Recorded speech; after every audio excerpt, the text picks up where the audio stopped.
You're listening to the N2K Space Network.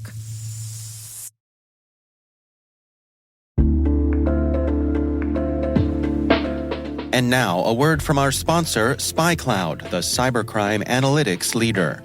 SpyCloud disrupts cybercrime by telling you what criminals know about your business and your customers, so you can take action to prevent ransomware, session hijacking, account takeover, and online fraud. SpyCloud constantly recaptures and analyzes new data from the criminal underground, including credentials, session cookies, and PII siphoned from malware-infected devices. With knowledge of the specific exposed data criminals have in hand from InfoStealer malware on managed and unmanaged devices, security teams can respond with a more efficient and effective process called post-infection remediation that fits seamlessly into existing incident response frameworks. Get SpyCloud's post-infection remediation guide outlining the 7 steps for preventing a malware infection from becoming a full-blown ransomware incident. Visit spycloud.com/cyberwire. That's spycloud.com/cyberwire. And we thank SpyCloud for sponsoring our show.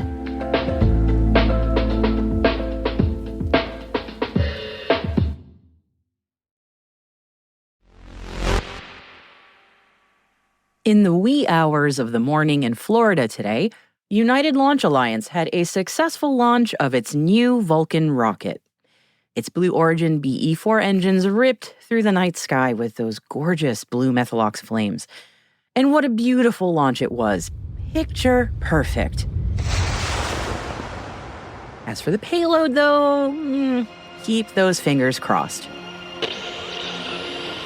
T-minus 20 seconds to LOS speed rest. Go for deploy. Roger roll. Today is January 8th, 2024. I'm Maria Varmazis, and this is T-minus.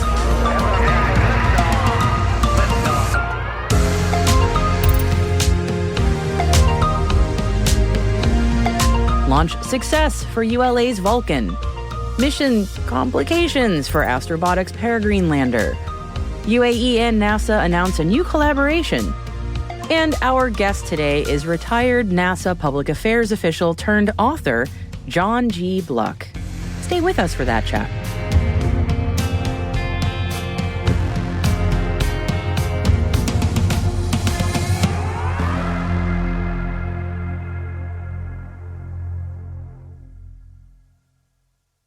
Let's dive into our briefing for today. In the very opening moments of its launch window, at 2:18 a.m. Eastern Time this morning, we had liftoff of United Launch Alliance's brand spanking new Vulcan rocket from Cape Canaveral in Florida. This launch was for ULA's CERT-1 mission, and in the Vulcan's Centaur 5 upper stage, it carried 2 payloads. The big one being Astrobotics Peregrine lander, which itself has 5 payloads aboard from NASA's Commercial Lunar Payload Services program. And since it is the ride for Astrobotics Peregrine, ULA's CERT-1 is the very first US-based commercial robot launch to the moon, a noteworthy first. And we should note that CERT-1 is officially a full mission success for ULA and the Vulcan, as they hit all mission milestones successfully and deployed both the Peregrine payload and completed an Earth escape burn for the Centaur 5 to send a memorial payload into deep space. And I can hear some of you shouting at me right now. It wasn't all roses today, no. The launch was flawless for ULA, yes, but the news for the Astrobotic payload has had us all on the edge of our seats throughout the day today. A few hours after the successful launch and deployment of Astrobotics Peregrine lander from ULA's Vulcan, things were looking a bit dicey. At 10 a.m. Eastern Time this morning, Astrobotic reported that while almost all of Peregrine's systems came online as expected, the lander experienced some kind of anomaly that prevented it from pointing its panels to the sun, a very necessary move in order to continue powering the vehicle. An additional update posted an hour later at around 11 a.m. Eastern Time added that teams were working hard to get Peregrine to a stable sun-pointing orientation, but the onboard battery was reaching operationally low levels. And to add to the difficulty, the craft was in an expected period of communications loss. And then, hooray! As of the noon update, the team had figured out an improvised maneuver to reorient the solar array towards the sun, and battery charging was now underway.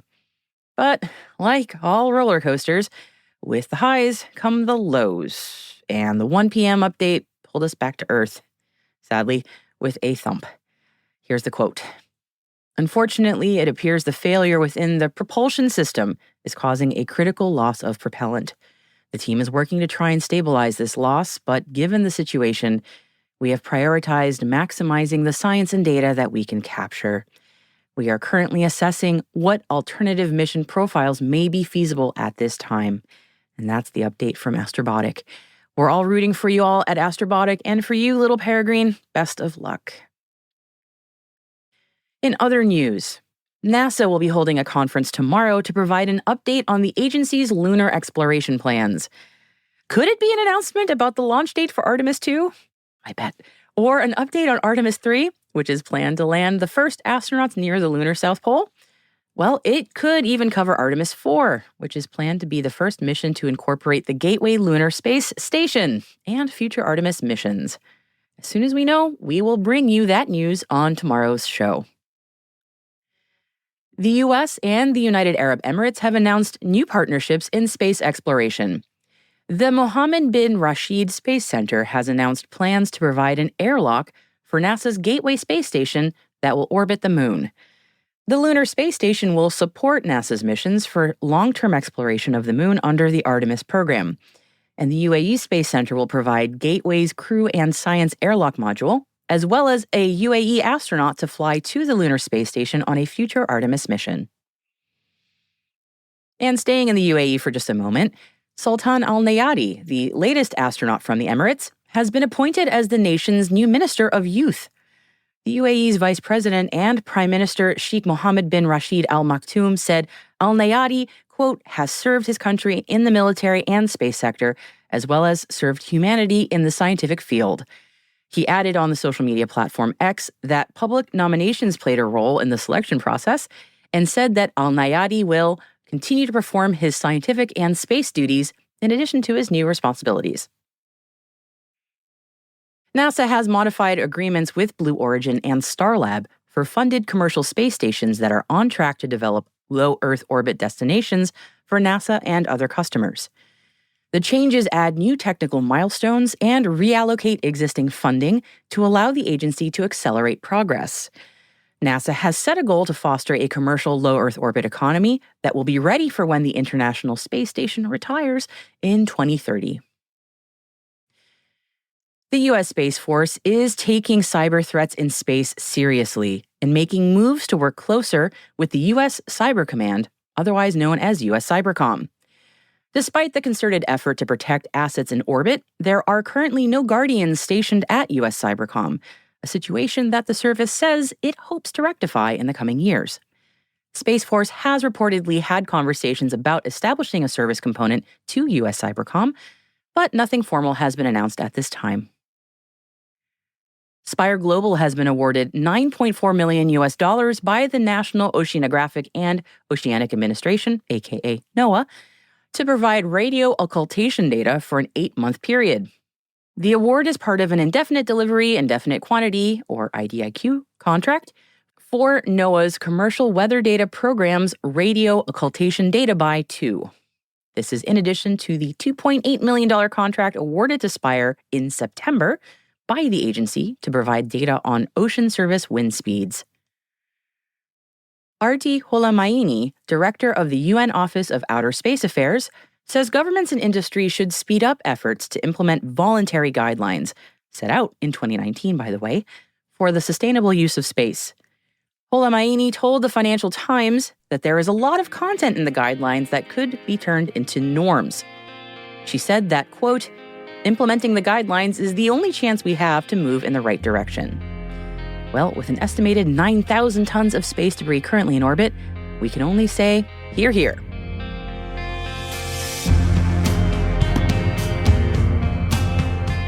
And that concludes our briefing for today. You'll find links to further reading on all the stories that we've mentioned in our show notes. And we've added 3 extra for you today. One's on the research mission on the ISS to find a cure for cancer. And 2, announcing new appointments at the U.S. Office of Space Commerce and at Scotland's Orbex. You'll find them all at our website, as well as at space.n2k.com, and just click on the episode title. AT- crew, every Monday we produce a written intelligence roundup, and it's called Signals and Space. So if you happen to miss any T- episodes, this strategic intelligence product will get you up to speed in the fastest way possible. It's all signal, no noise. You can sign up for Signals and Space in our show notes or at space.n2k.com.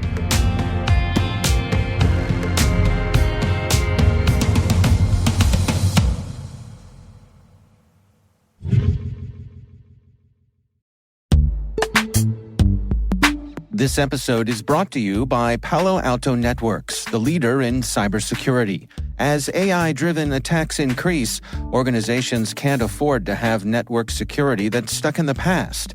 Discover how Palo Alto Networks can help you predict what's coming and proactively secure against it with a zero-trust, AI-powered network security platform built to secure whatever, whenever, wherever. To learn more, visit paloaltonetworks.com/network security platform.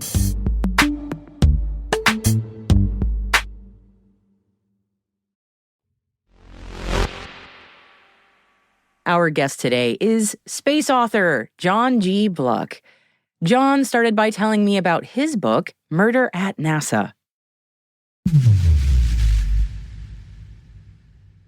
Well, the book is about cold case murder that takes place at NASA Ames Research Center in California, where I used to work. So it was a great place to set the book. And what happens is there's a man from Kentucky, and his name is Luke Ryder. And of course, the FBI gets involved in this murder because they investigate crimes on federal property. How would my protagonist get involved? Well, there was a trick to it because usually the FBI doesn't ask outsiders to help unless it's something strange and unusual. So in this case, I had a colleague of his from high school, classmate, who happened to be a young lady, Rita Reynolds, and she asked for him to help in the cold case investigation. It's been 2 years since a lady was murdered, an engineer who was working on a space plane investigation with wind tunnels and so forth. And anyway, so he gets involved. He flies out to California from Kentucky, and he goes undercover by being a sort of student, a new public affairs person. And of course, in public affairs, I used to be in public affairs, you get to go all over NASA, and so you can ask questions of all these people. So it was a good way to get into the story. I was going to say, yeah, that's such a great segue. So I know when we can bring personal experience to something that we're creating, it grounds that story in a level of truth that really brings it alive for a reader. And your career has been so fascinating. You worked at NASA for some time. That's only one part of your career. And I think that's what is so interesting about your story. Can you tell us a little bit about what you've done in your career? Well, I was an Army journalist during the Vietnam War, but I wasn't in Vietnam. I was stationed at Fort Lewis in the state of Washington. And I also had a radio program. And I actually knew some of the guys that said Good Morning Vietnam and the Soul Train and so forth. Although I spent most of my time writing for the local newspaper, actually the newspaper on the fort. And you know, a fort has like 40,000 people, so it's a major thing. And we put out a newspaper every week. So it was a lot of work, and it was a lot of a good experience. Right after the war was ending, I got into a thing called Project Transitions. I was able to work for a bit while I was still in the Army at KIRO TV just to get my feet wet. And after that, I was hired, went down to Miami, and I worked at a TV station there. But we had a labor dispute, and we all were fired, except for the guy who started it all. And so I got another job in Washington, D.C. as a crime cinema photographer for the daytime crime. And so I covered bank robberies and, homicides and a lot of that stuff, but also, sports and everything else you see on TV. So I did that for a few years, and it was quite exciting. I took chances. I said, well, I'd rip off a story coming over the wire, it was ticker tape. The and actual it was wire. about NASA. Yep. It was about a satellite called Legios. And it was brass with 426 mirrors. And what they were going to do is focus lasers on it so they bounced down and they could tell that where the earthquakes would happen along the tectonic plates. So that's what they were studying. So I got this and I wrote it and I turned it in to the newspaper. And they said, where are the UFOs? And I said, well, there were none. And I decided, well, I'd submit it someplace else. So and by the way, I of course talked to NASA, and that's how I got in contact with them at first. Did you know anything about space up to this point? Were you at all like a space person? Yeah. Yep. So it ended up being printed in the Baltimore Sun. And I can't remember if it was a good place in the paper. I can't remember if it was a front page or someplace inside, but it was a good deal. And so a guy from NASA called me up and he says, how would you like to work for NASA? And then eventually another guy called me and he met me in a bar in Washington, D.C., and he bought me a beer, and then we talked for like 30 minutes. He says, you're hired. And he says, but it'll take a little time because of the bureaucracy and things like that. So it took a while, and they finally hired me, and that's how I started. I started out to make documentaries for NASA, and I ended up doing a lot of stuff in that area, mostly. Yeah. So, and they went all over the world. They translated them to many languages. So, in fact, one of the series ended up being shown in Saudi Arabia, and they said it was the first TV show not to be censored. So I felt pretty good about it. Of course, NASA, I mean, we were working with, things that people are interested in. It's really not so political.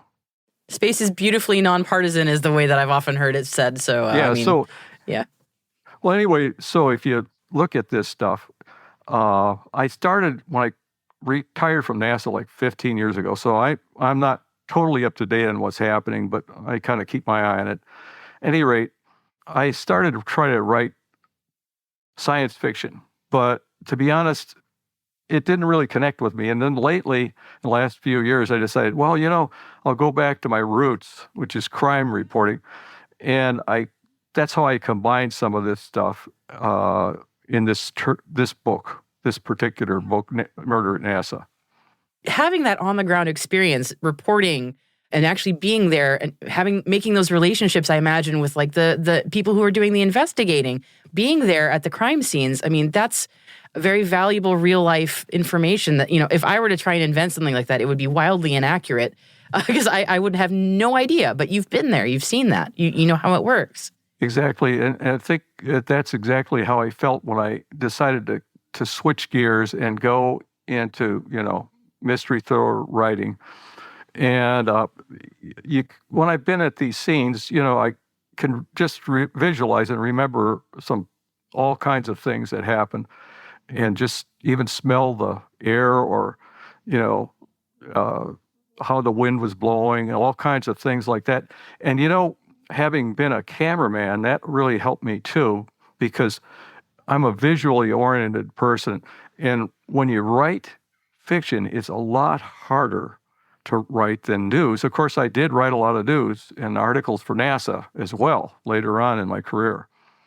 I think that one of the secrets of writing fiction is to try to make your reader actually see and smell and feel all these things and get them in the position. And if you think of it as a camera and you're looking through your camera, or you're looking at, you're just doing a tour, what do you see? And that puts you right there. Secondly, what I found out really works is, like at NASA, This is not an expose. It's totally, my murder mystery is totally just entertainment. And I've even told a lot of friends at NASA, well, you're not in this book. Don't worry. But the reason you might identify yourself is I've actually gone to a psychology book, and I find that if you look at all the different kinds of people, they have it listed in the psychology books, various ones. What I do is I take one kind of a character and I put it next to another character that might conflict, and that's just drama. That's drama. So anyway, if they identify themselves, they probably have identified a certain character type they are. Yeah, they're telling on themselves, as they say. It's a little bit. Well, what's interesting to me is that it's not like you started your career at NASA. You've had a very interesting, a number of fascinating experiences, and that you chose to write one of your books at NASA is an interesting choice to me. Because I think for many people, they think of maybe the drama is maybe on the launch pad, so to speak, but not necessarily where the people are working in the day-to-day. So to make that a dramatic place for an exciting story to happen is a really, I would say, almost like a challenging choice. So how did you go about weaving that in? Because I'm not sure that would be the first place I would think of. But again, I never worked at NASA, so I have no idea. Well, the first book called Death in the Holler is about the guy who's the protagonist, Luke Ryder, and this all takes place in a holler, a small valley in Kentucky. And I happen to know about that because my daughter lives in Kentucky now. And so I came up with the idea just sitting in her living room talking to my son-in-law. At any rate, so that's how it started with that book. And I then signed a contract with a publisher, Wolfpack Publishing, and they wanted more books. And I decided, well, they want series. That's what everybody wants these days, series. So I thought, well, a good place to do it would be someplace I know, NASA Ames Research Center. I know all where the buildings are, all how the people are and how they operate and all this stuff. Where the bodies are buried, as they say, but not literally. Not literally. I doubt if there's been a murder yet at NASA Ames. Unless maybe I don't a loaded know phrase in this context, yeah. So it's also a contained area because, it's guarded. There's a fence around it. And it's sort of like having a murder mystery on a ship or something like that. So, you can kind of contain it, although it overflows into the area outside the fence, too, a little bit.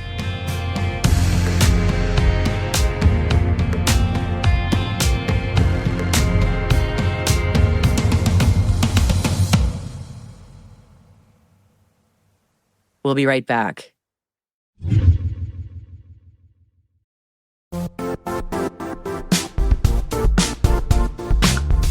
Now, a word from our sponsor, the Johns Hopkins University Information Security Institute, currently seeking qualified applicants for its innovative Master of Science in Security Informatics degree program. Study alongside world-class interdisciplinary experts and gain unparalleled educational, research, and professional experience in information security and assurance. Interested U.S. citizens should consider the National Science Foundation's CyberCore Scholarship for Service program, which covers tuition and a $6,000 annual professional development allowance, as well as providing a $37,000 additional annual stipend. Apply for the scholarship and the fall semester by March 1st. Learn more at cs.jhu.edu/MSSI.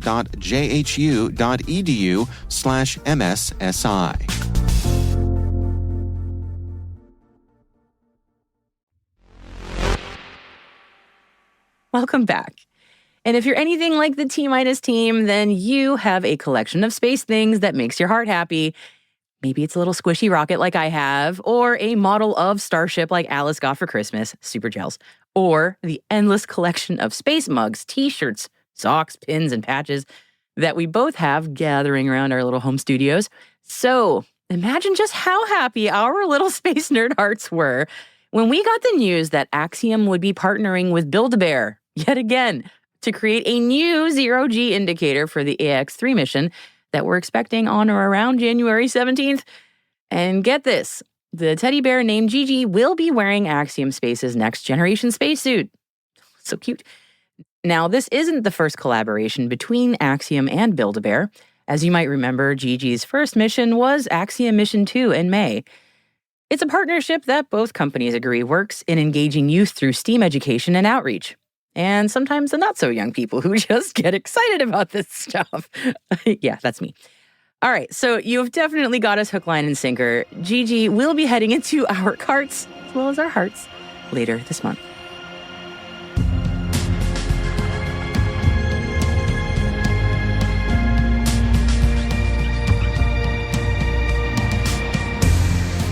That's it for T-Minus for January 8th, 2024.